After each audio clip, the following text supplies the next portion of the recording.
취재팀은 건조한 사막길을 따라 서쪽으로 갔다. 이제 실크로드 여정의 막바지에 다다랐다.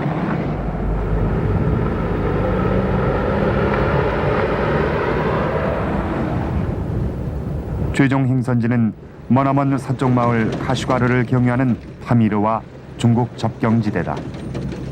실크로드의 북부와 남북길은 타클라마칸 사막의 양쪽으로 갈라졌다가 카슈가르에서 다시 합류한다.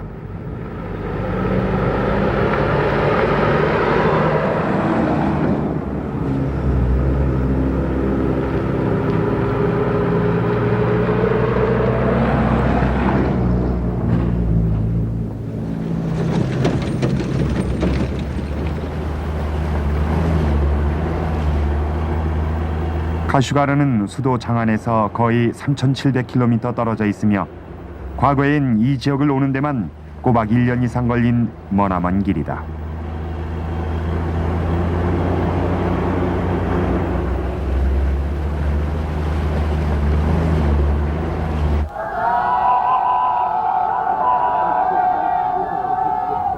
카슈가르에 당도하자 마을은 이슬람의 단식달인 라마단의 마지막 날을 기리기 위한 축제 준비가 한창이었다.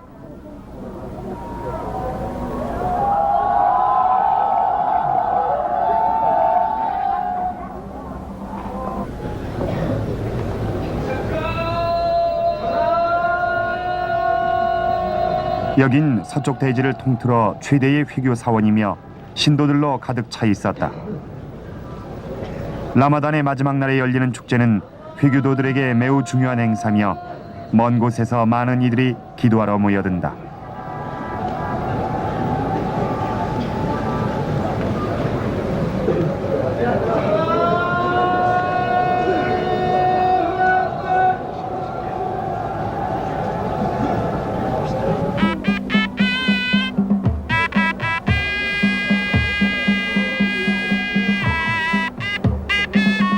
이날은 악대가 지붕의 자리를 잡고 종일토록 유쾌한 음악을 연주한다.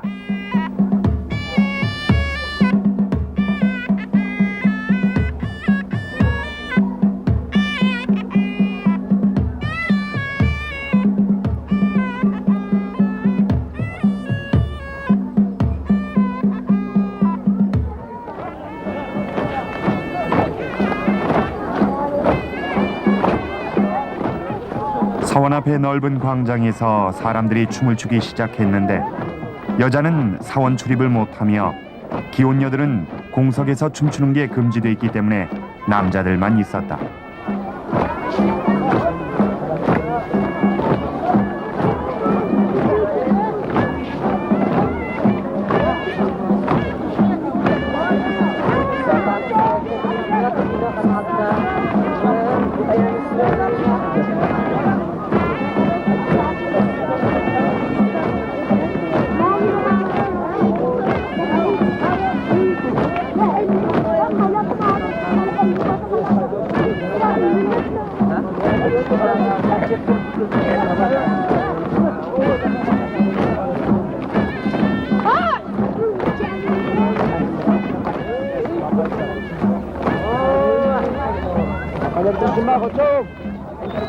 길에서는 사진작가가 열심히 사진을 찍고 있다. 미화 6센트만 주면 양복과 넥타이, 모자와 색안경을 대여해주고 사원 앞에서 사진을 찍어준다. 예전엔 사진 촬영을 위해 제복을 빌렸었는데 요즘엔 이런 복장이 인기를 모으고 있다.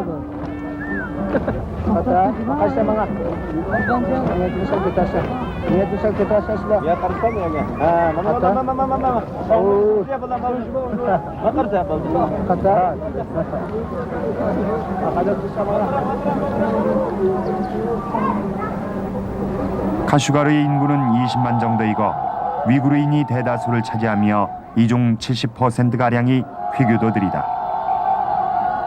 축제 당일 많은 사람들이 해가 질 때까지 계속 기도를 올렸다.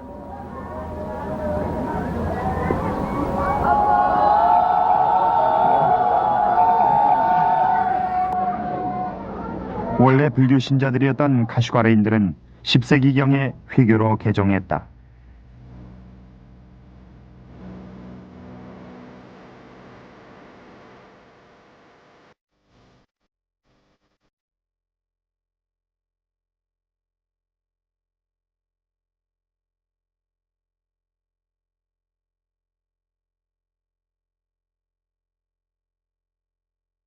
17세기에 가슈가르는 선지자의 직계라고 자칭한 호자 가문에 의해 통치됐다. 이들의 무덤은 오래된 기와들로 곱게 단장돼 있다.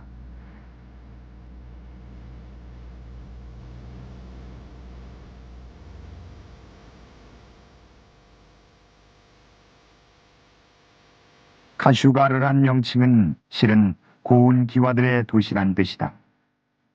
그리고 이곳에는 호자가의 아리따운 여인에 관한 전설이 구전되고 있다. 18세기에 청의 권륭 황제는 서양에서 아름다운 첩을 들이려 했는데 물색 끝에 마침내 여기서 얻게 됐다. 그녀는 은은한 향을 발산하여 북경에 당도하자 향비, 즉 향기의 황후라고 불리웠다 한다. 하지만 그녀는 황제의 끈질긴 구애를 거부했다.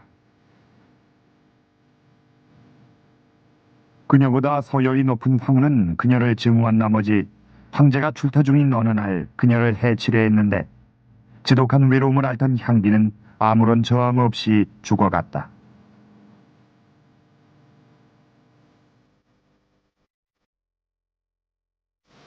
위구르인에게 이 무덤들은 성소이며 이곳에 묻히길 바라는 사람들이 많다.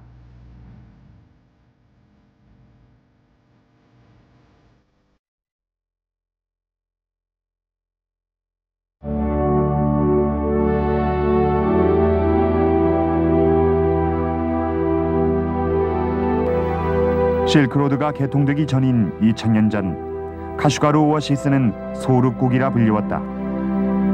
한 왕조 연대기를 보면 소르국 인구는 18,000여 명이었고 영토가 서쪽으로 대월시, 대완, 당거까지 뻗어 있었다.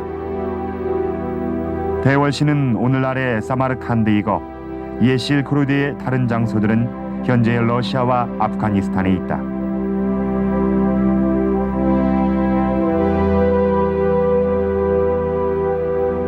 오랜 세월 동안 가슈가르는 동서의 사람들이 뒤섞였던 일종의 교차로였다.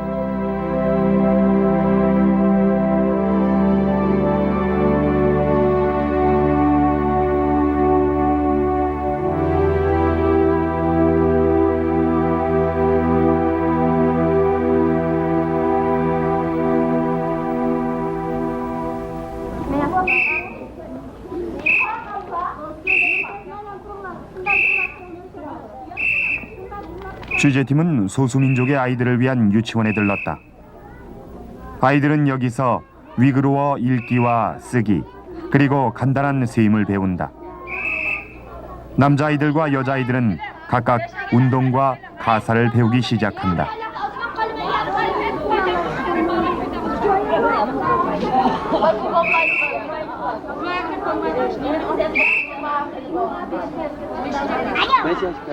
Çok güzel. Özbek. İsim ne? Sen de. İsmi Piriydi Kolu. Biri de kuru. Ne yaş kaldı? 5 yaş. 5 yaş. Nime? Meri nime? Tungan. Tungan. Yaptım. 8 yaş Kırgız. Eşiden 10 yaş Özbek. Hacı. Enesiden 5 yaş Özbek. Hacı. Mülkamilcan. Mülkamilcan. Ne yaş? Şirin. Özbek mi? Özbek. Tunsagot. Urgoy 13. Mayra 12 yaş Kırgız. Rama 8 yaş Kırgız. Mehpare 8 yaş Uygur.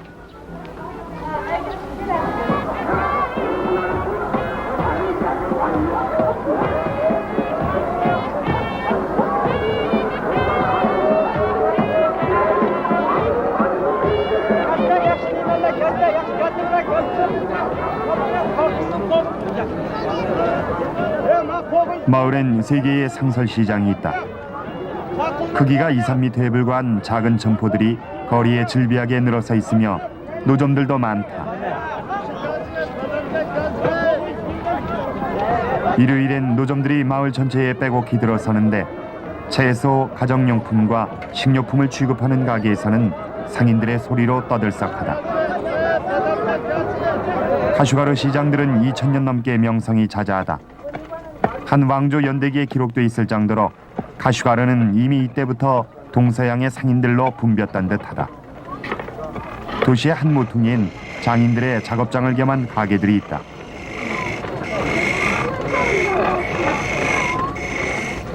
오른손에 들린 활로 재래식 선반을 돌리는 목수가 보인다.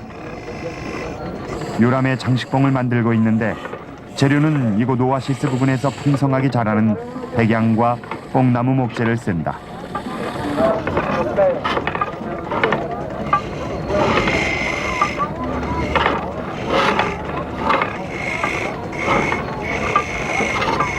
밀대와 모자거리 같은 몇몇 작품들이 진열돼 있다. 왼쪽의 막대기엔 말총수를 달아 먼지털이로 만들 것이다.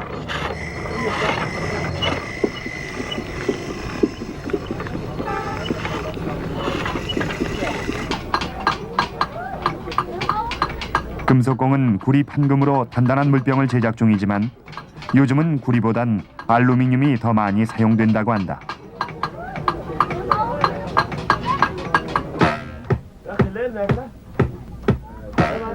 면직물은 2000년 넘게 이곳에서 가장 유명한 토산품이다. 이 장인은 일손을 놓지 않은 채 오늘날에도 최고급 이불은 손으로 직접 만든 것이라고 자랑스럽게 말했다.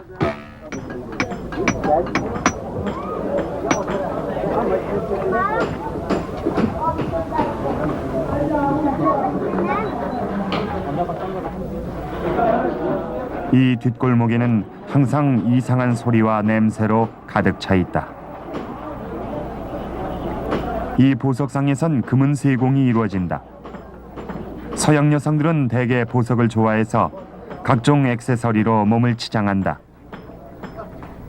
이것은 항상 몸에 재산을 지니고 다녀야 했던 유목시대 때부터 물려받은 전통이다.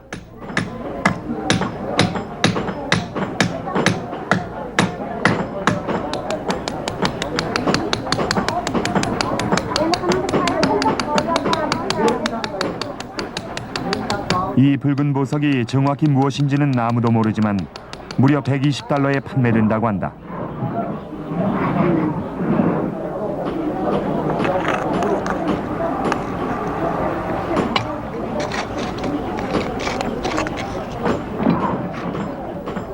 이 귀걸이는 한 쌍에 미화 300달러에 팔린다.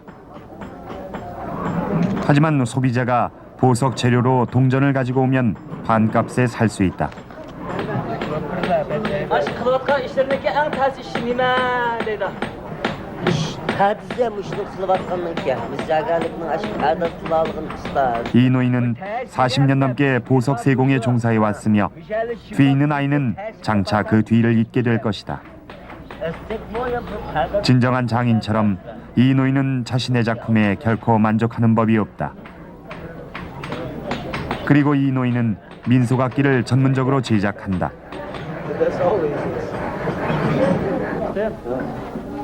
그의 자손들도 고대의 공예 기술을 배우고 있는데 손자가 대를 잇게 되면 6대째라고 한다.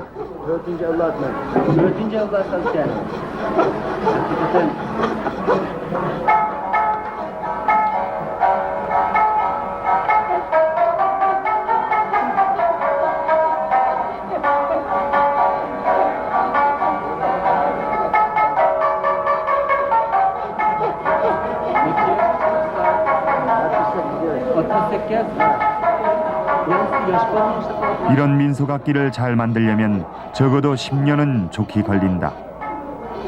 별다른 측정기구의 도움 없이 눈대중으로 악기의 섬세한 몸통을 다듬어야 하기 때문에 많은 경험이 필요한 것이다. 장인은 훌륭한 악기를 만들어 제값을 받게 돼야만 비로소 만족해한다.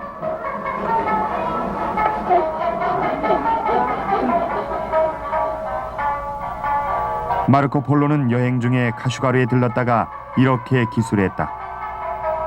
카슈가르 땅은 번창하고 있으며 이곳 사람들은 안락한 생활에 젖어 있다. 이들의 대부분은 사업차 세계 도처를 여행하는 상인과 장인들이다.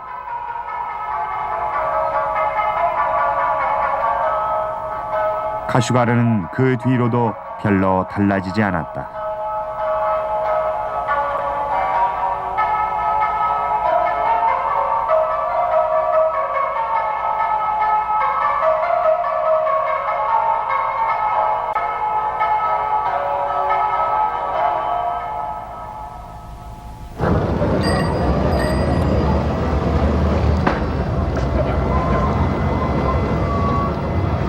(10월) 말경 취재팀은 경적을 요란하게 울리며 카슈가르에 도착한 트럭 행렬을 봤다.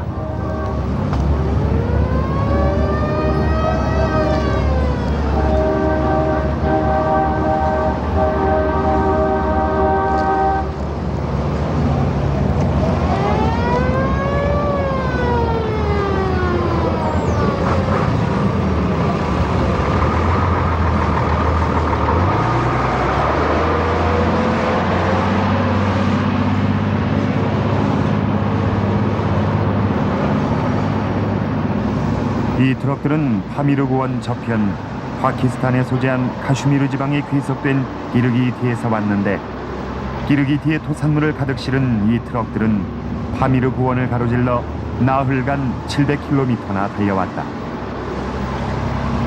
기르기티는 당나라 때 소발유리라고 불리던 나라였다.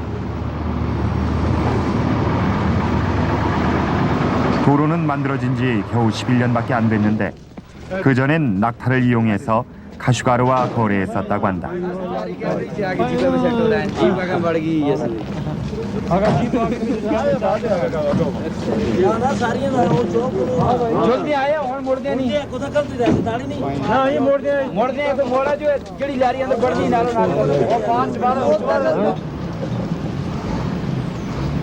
파키스탄이 고향인 트럭 운전사들은 트럭에 고향의 경치와 특산품들을 화려하게 그려놓았다. 그동안 단조로운 중국 차량들만 보던 취재팀에겐 그것들이 매우 참신해 보였다.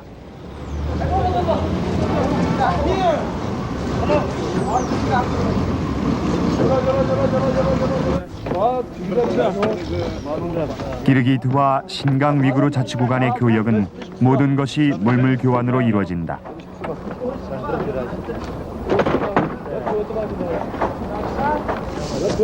기르기티에서 가져온 물품은 말린 과일과 견과류, 특히 아몬드, 땅콩과 살구가 주종이지만 나일론 스카프, 약초와 기타 작은 물건들도 끼어 있다. 这个比较整齐，不是不是嘛，比较整齐。今年比去年的嘛饱满。大。饱满。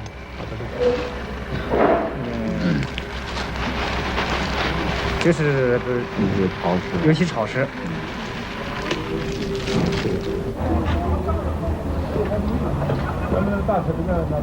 기르기티에 배송될 제품들은 망치와 집게 같은 연장들, 보온병, 전등, 도자기와 차로 이미 창고에 저장돼 있다. 하지만 늘 그래왔듯이 물물교환의 주요 품목은 비단이다. 비단은 서양 사람들에겐 항상 관심의 대상이다.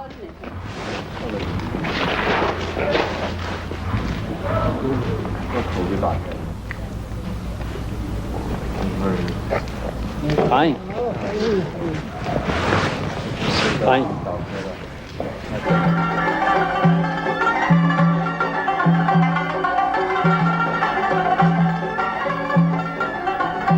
공원의 한 정자 밑에서 트럭 운전사들의 환영 파티가 열렸다.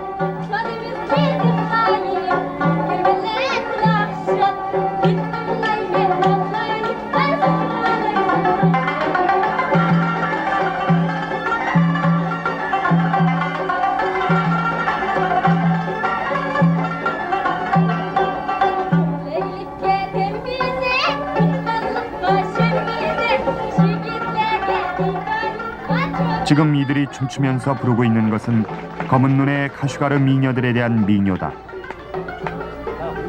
이들은 기르기트 사람들도 춤추라고 부추긴다.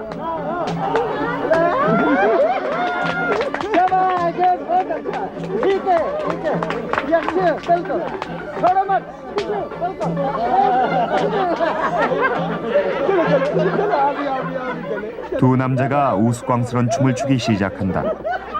이 춤으로 기르기트와 위구르인들 간의 공통점이 많음을 알 수 있다.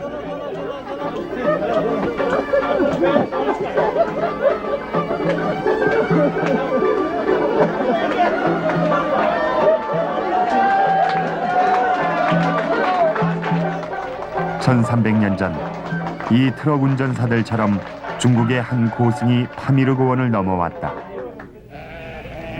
그의 이름은 현장법사로 인도에서 고향으로 가는 길이었다.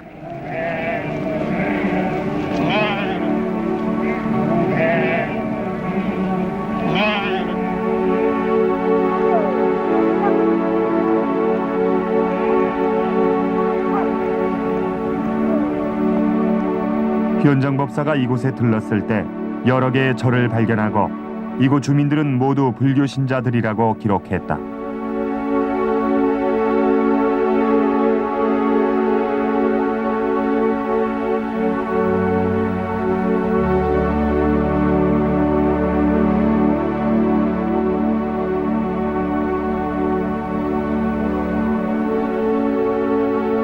당시 스님들은 10,000명을 상회했고 삼선동이라고 불리는 카슈가르 외곽에 위치한 석굴 유적들은 현장법사가 이곳을 방문하기 이전부터 있어왔다.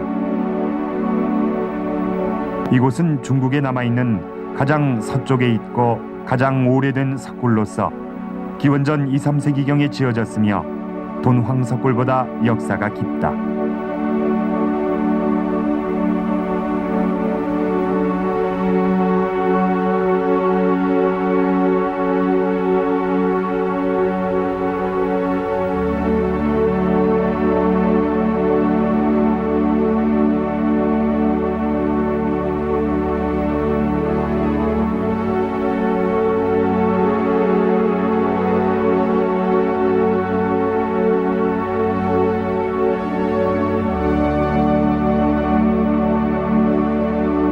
하지만 그 안에 있는 벽화들과 불상들은 홍수나 이슬람 교도들에 의해 파괴되어 동굴의 원래 모습을 엿보게 해줄 만한 흔적이 하나도 남지 않았지만 카슈가르의 불상들은 파미르 고원을 가로지른 고달픈 여행길에 위안과 활력을 안겨줬을 것이다.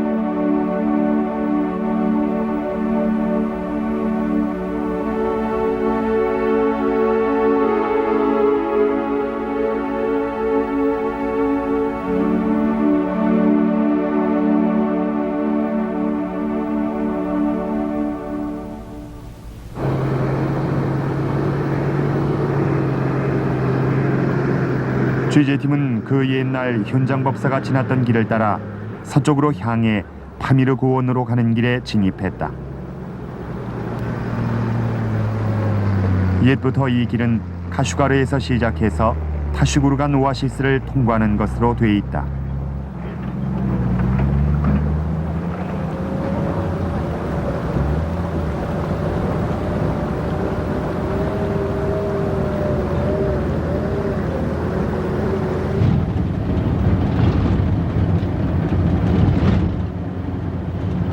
가이스강의 계곡길은 맨 땅이 그대로 드러나 있다. 왜냐하면 산을 덮은 눈이 녹아내리는 6, 7월의 홍수철엔 도로가 급류에 의해 망가지기 때문이다.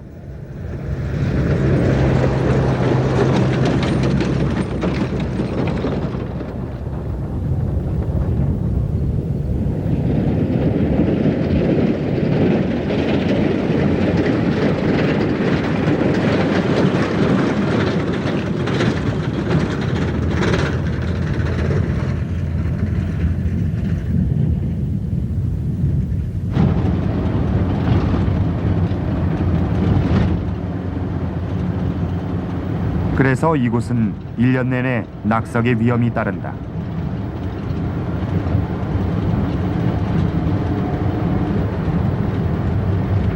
산에 더 높이 오를수록 기온이 급격히 떨어졌다. 카슈가르에선 섭씨 30도에 육박했지만 4시간이 지난 뒤엔 섭씨 15도로 떨어졌다.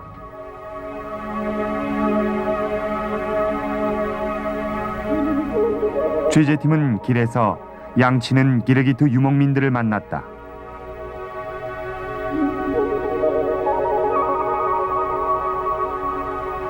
이들은 산의 목초지에서 살찌운 양, 말과 야크떼를 몰고 겨울을 나기 위해 산에서 내려오는 중이었다. 이 지점에서부터 북쪽 지역은 실크로드의 역사에 종종 야만족으로 나오는 키르기스족의 삶의 터전이다. 이들은 9세기에 주변 지역의 불교도들을 정복했으며 동쪽으론 바이칼 호수에서부터 서쪽으론 타라스강에 이르기까지 거대한 유목제국을 건설하기도 했다. 페르시아어로 파미르는 세계의 지붕이란 뜻으로 힌두쿠시, 천산산맥과 카라코람이란 세 개의 대형 산맥들을 끼고 있는 거대한 고원이다. 이 고원을 지나려면 해발 3,000m에 달하는 고지를 지나고 해발 4,000~5,000m의 산봉우리들을 넘어야 했기 때문에 취재팀 전원은 미리 심전도 검사를 받아야 했고 산소 호흡기를 밀고 다니는 조건으로 여행 허가가 떨어졌다.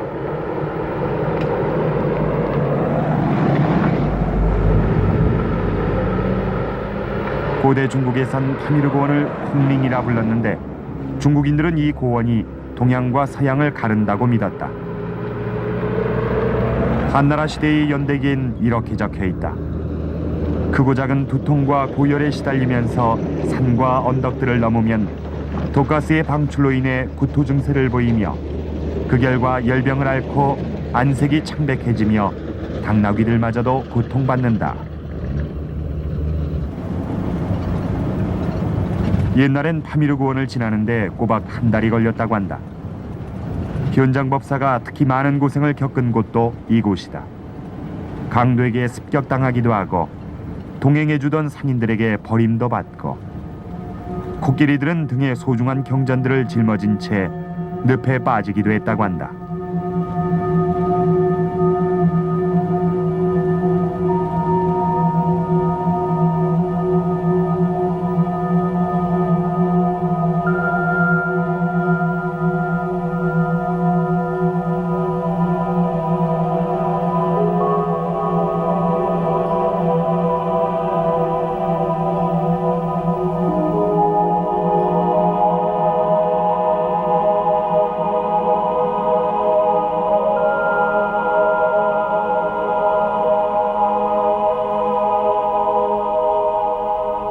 이 고개들은 늘 눈이 덮여 있었고 눈보라가 매섭게 몰아쳤다.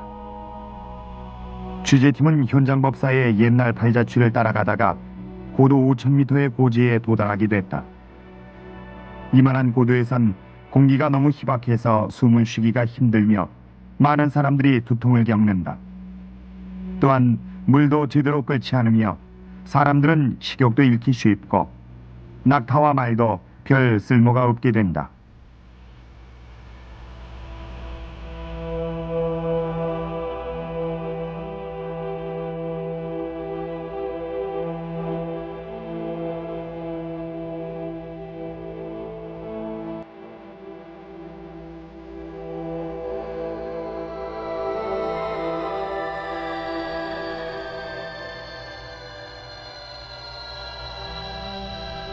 이곳에선 야크만이 도움이 되는 유일한 짐승이다. 하지만 이곳에서도 야크들이 숨을 몰아쉬면 날카로운 쇠로 이마를 찔러 피를 흘리게 했다.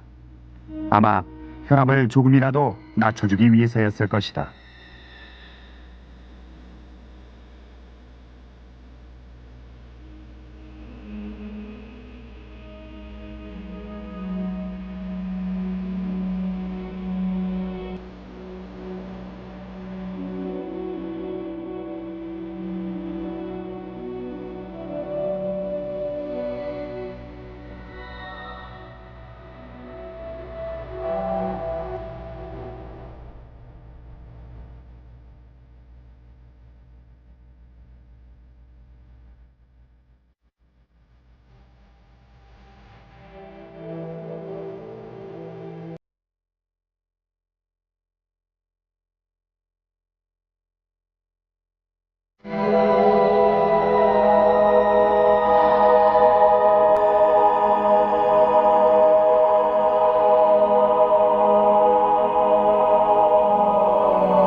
여기서 죽은 짐승들은 늑대밥이 되었으며 여행자들은 이러한 동물의 뼈를 길잡이로 삼아 여행을 했다고 한다. 파미르 고원을 가로지르는 길을 개척하는 데는 많은 사람들의 희생이 뒤따랐다.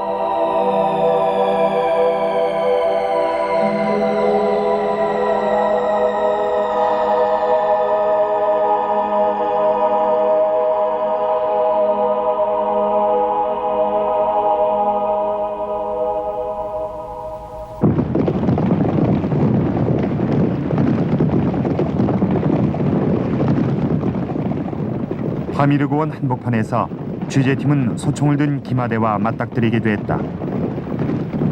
이들은 지역 민병대였다. 어느새 취재팀은 타슈쿠르간 타주쿠 자치구에 있는 타지크 민병대의 군사훈련장으로 들어온 것이다.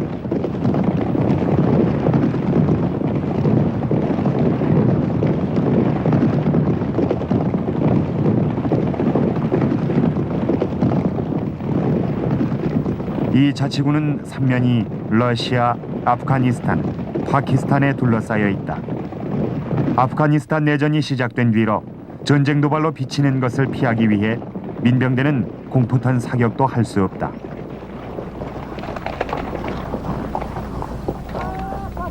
이것만 보더라도 이곳 국경지대가 얼마나 긴장감이 감도는 곳인가를 충분히 알 수 있었다.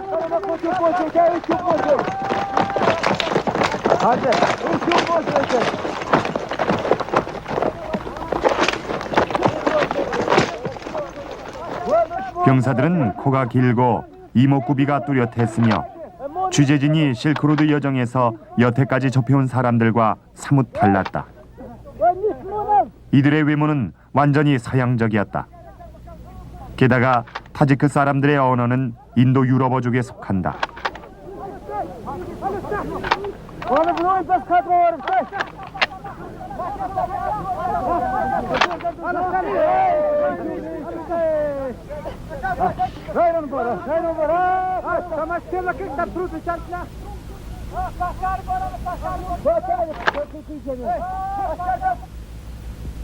타슈쿠르간 오아시스는 해발 3,600m 정도 되는 탁 트인 협곡이다.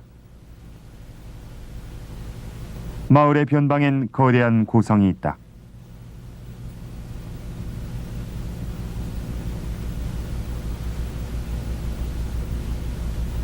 타슈쿠르간이란 명칭은 돌탑이란 뜻이며 한왕조 때 이미 이곳에 군사가 파병됐었고 당왕조 때는 성 안에 사령부가 설치됐었다.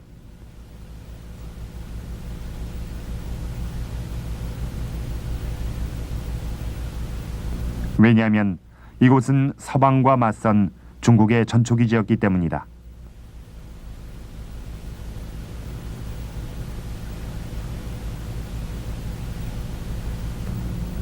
고대 히랍의 지리학자 프톨레마이오스는 마케도니아의 어느 상인이 비단 왕국 세리카, 즉 중국에 가려면 히랍어로 돌탑이란 뜻을 지닌 토리술라 피데아국을 경유해야 한다고 기록했다.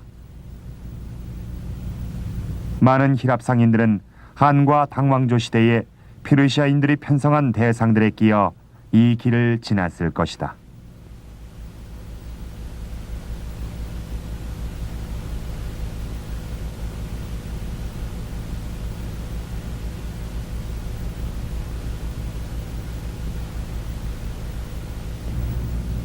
취재팀이 타슈쿠르간의 중심가에 도달했을 땐 봄에 파종하고 가을에 추수하기 위해 산에서 내려오는 유목민들이 아직 돌아오지 않았기 때문에 정적이 맴돌고 있었다.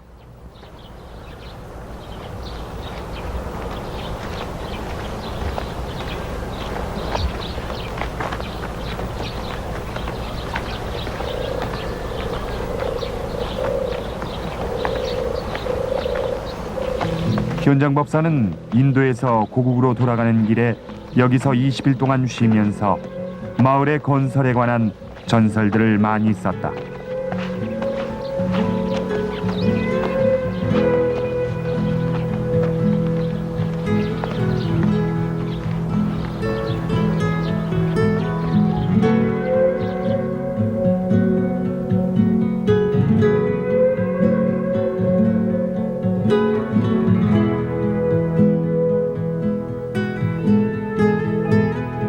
그중 하나는 중국에 사신을 보내 아내를 데려오도록 한 페르시아 왕에 관한 것이었다.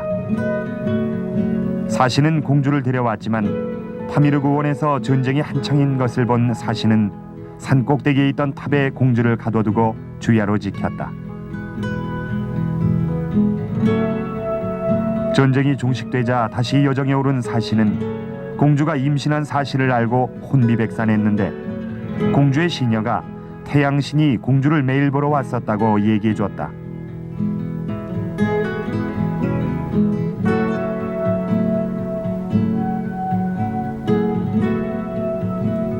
공주의 아이는 바람을 일게 하고 구름을 움직이는 능력이 있었고 장성에서 왕이 되어 그 땅을 번영케 했다고 한다.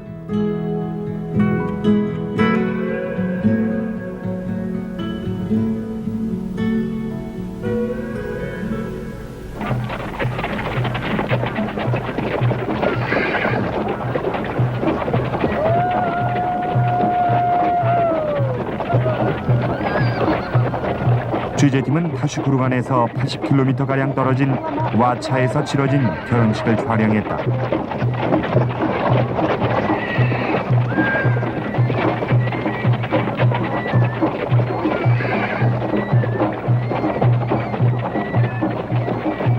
신랑은 모자에 홍백색 비단띠를 두른 청년인데 붉은색은 버터를, 흰색은 우유를 상징하며 이 두 색상은 경사에 쓰인다.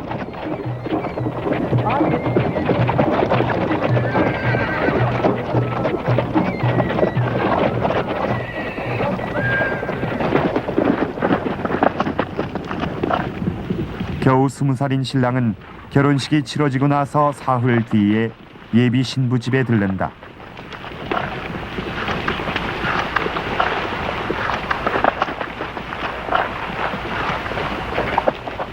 살짝 간이 된 암양의 젖 한 컵을 건네고 풍요를 기원하는 뜻에서 밀가루를 뿌려주는 여인들의 인사를 받는다.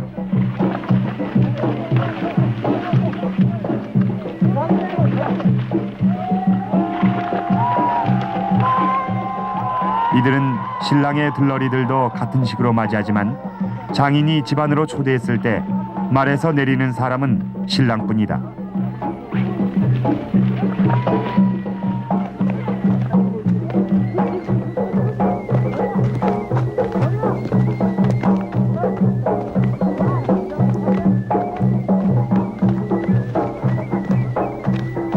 신랑은 함에 가지고 온 예물들을 예비 장인이 검사하고 난 다음에야 문지방을 넘을 수 있다.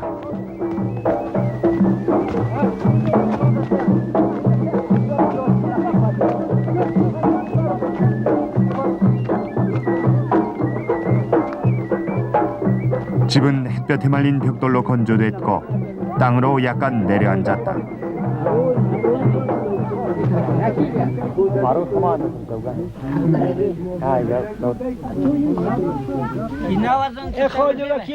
열아홉 살 신부도 신랑과 같이 홍백색의 축제 의상을 입는다.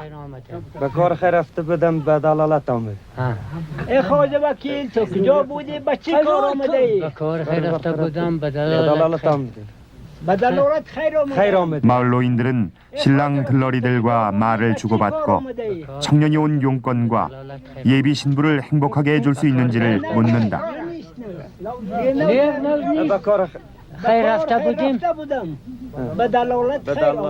신랑과 신부는 서로에게 아무런 말도 하지 않는다.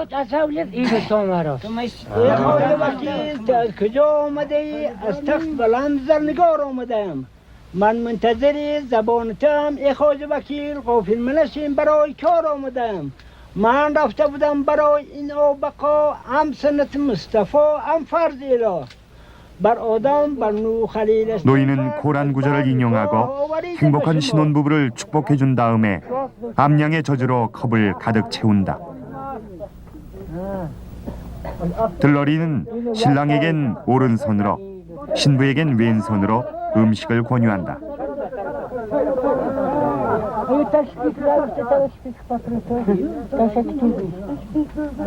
إلهي مباركي كور خير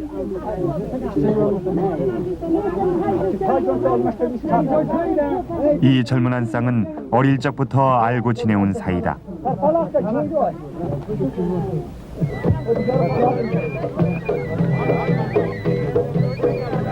옛날엔 15살 때 결혼을 하는 것이 보통이었지만 요즘은 20살 정도로 늦춰졌다.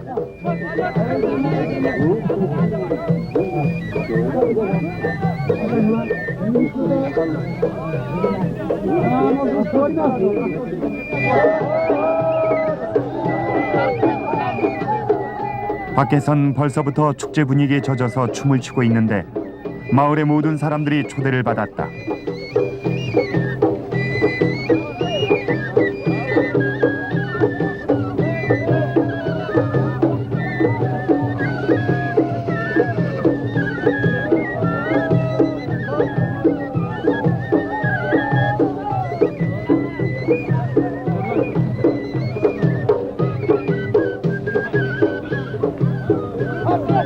사람들이 공개석상에서 입맞춤한 곳은 중국에서 여기가 처음이다.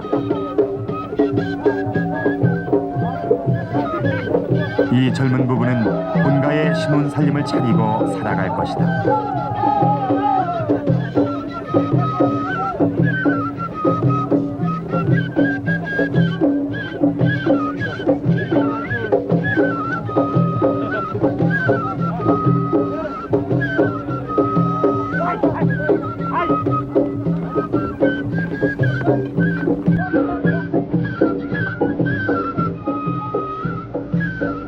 타슈쿠르간 자치구의 인구는 2만여 명이지만 부족민들은 러시아, 아프가니스탄과 이란과의 접경지대에서도 살고 있다.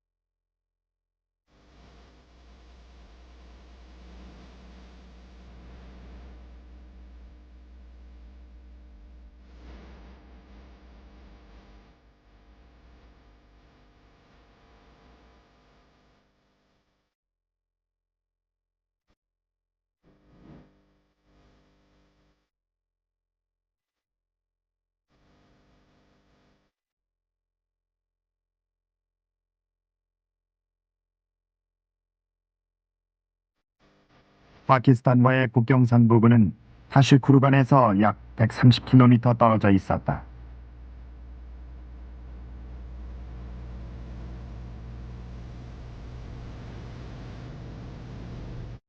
여기서 실크로드는 아프가니스탄으로 뻗어 있었지만 요즘엔 국경선이 유목민들에게도 폐쇄돼 있다.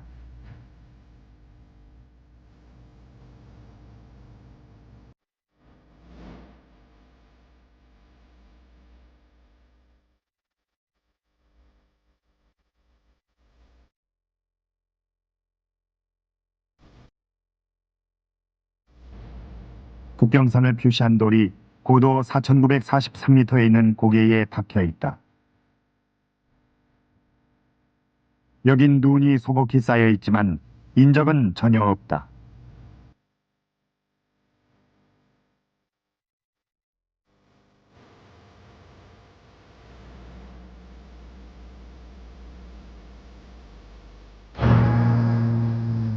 기르기 드는 여기서 겨우 200km 정도 떨어져 있지만 파키스탄이나 중국계 사람 중 극소수만이 이 고기를 드나들 수 있다.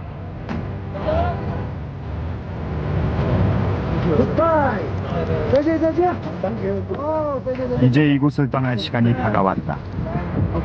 실크로드 여행자들은 내년에 보자고 말한다.